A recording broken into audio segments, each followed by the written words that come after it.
নবম শ্রেণীর সকল ছাত্রছাত্রীদের প্রোগ্রেস টিউটোরিয়াল ইউটিউব চ্যানেল এবং ফেসবুক পেজে স্বাগত। আজকের ভিডিওতে তোমাদের বাংলা কবিতা কলিঙ্গ দেশের ঝড় বৃষ্টি অধ্যায় থেকে গুরুত্বপূর্ণ এমসিকিউ আলোচনা করছি। প্রথম এমসিকিউটি দেখো, কলিঙ্গ দেশ ঝড় বৃষ্টি কাব্যাংশটির কবির নাম কি?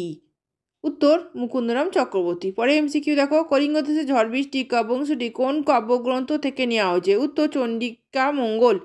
পরের এমসিকিউ দেখো, অম্বিকা মঙ্গল কোন ধারার কাব্য? উত্তর মঙ্গল কাব্য। পরে এমসিকিউ, অম্বিকা মঙ্গল কার লেখা? উত্তর মুকুন্দ চক্রবর্তী। পরে এমসিকিউ, কিসে চারিদিক অন্ধকার হয়ে গেল? উত্তর মেঘে।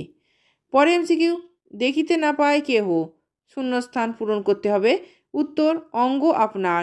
পরে এমসিকিউ, কোন কোণে মেঘ উঠেছিল? উত্তর ঈশান। পরের এমসিকিউ দেখো, কোন কোণকে ঈশান কোণ বলা হয়? উত্তর উত্তর পূর্ব। পরে এমসিকিউ, ঈশান কোণের বিপরীত কোণকে কী কোণ বলে? উত্তর নৈঋত। পরে এমসিকিউ, চিকুর শব্দের অর্থ কী? উত্তর বিদ্যুৎ। ভিডিওটি ভালো লাগলে লাইক কমেন্ট শেয়ার করো এবং চ্যানেলটিকে অবশ্যই সাবস্ক্রাইব করো। ধন্যবাদ।